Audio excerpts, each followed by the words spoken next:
అందరికీ హాయ్, ఎలా ఉన్నారు? Welcome back to my channel. Karthika Puranam పారాయణం జరుగుతుంది కదండి. కార్తీక పురాణం 16వ అధ్యాయం.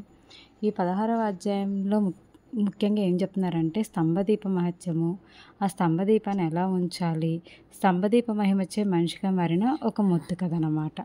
సో ఇవన్నీ ఈ అధ్యాయంలో చెప్తున్నారు. కథలోకి వెళ్ళిపోతాం. వశిష్ఠ మహాముని తిరిగి ఇట్లా చెప్పుచున్నాం. మహారాజా, సంతానం కోరువారు కార్తీక పౌర్ణమి నాడు సూర్యుని తలచి స్నానదానములు చేయవలను. విష్ణువు వద్ద దీపస్తంభం పెట్టుబడి వైకుంఠమునకు ప్రభువును. స్తంభదీపం నానాడు చూచువారు పాప విముక్తులగుదురు.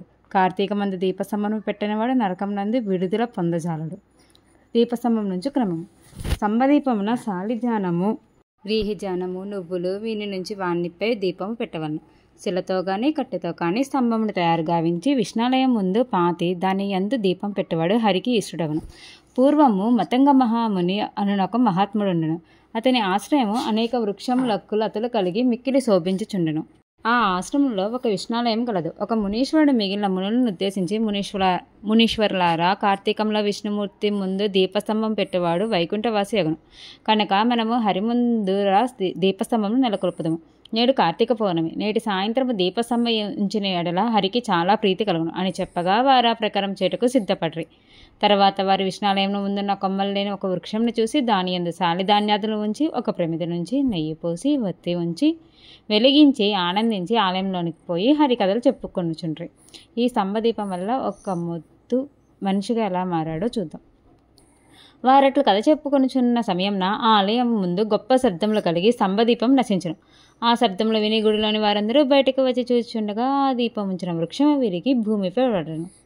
అందుండి ఏడ్చుచూ ఒక పురుషుడు వెలువడెను. అట్లు వెలువడిన పురుషుని చూసి ఆ మునీశ్వరులు ఆశ్చర్యపడి, ఓయి, నీవెవరు?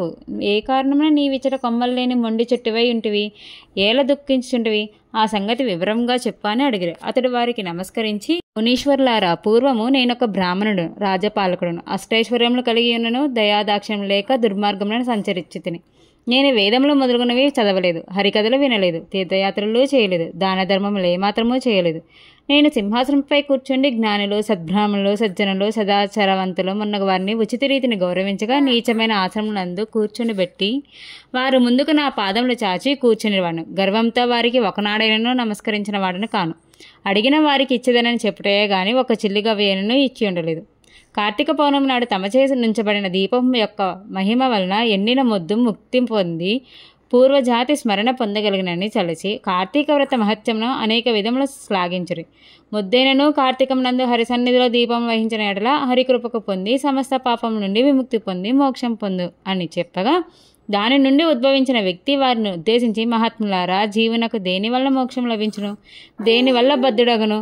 దేని వలన ఇంద్రియములు కలుగును? మోక్షదాయకమైన జ్ఞానం ఎట్లు లభించును? ఈ విషయం దయించి తెలుపుడు అని కోరిను. అతని కోరిక విని ఆంగీరసమని ఇట్లు చెప్పాను. ఆ ఆంగీరసుడు ఏం చెప్పాడో రేపటి అధ్యాయంలో చూద్దామండి. మళ్ళీ రేపటి అధ్యాయంలో కలుద్దాం. బాయ్.